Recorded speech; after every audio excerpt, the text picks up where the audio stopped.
একটা সুন্দর সবুজ জঙ্গল ছিল। সেই জঙ্গলে থাকতো অনেক পশু পাখি, সবাই খুব আনন্দে একসাথে থাকতো। হঠাৎ একদিন ভয়ঙ্কর ঝড় এলো, গাছ ভেঙে গেল, বাসা নষ্ট হয়ে গেল, পশু পাখিরা খুব ভয় পেয়ে গেল। আমরা এখন কোথায় থাকব?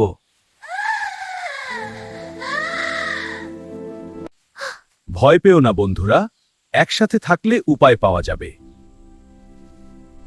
সবাই মিলে হাঁটতে হাঁটতে একটা বড় নদীর ধারে। এসে পৌঁছাও। ওয়াও, কি হ্যাঁ, সুন্দর! এসে গেছি। নদীতে অনেক মাছ ছিল। পশু পাখিরা নদী থেকে মাছ ধরে খেল।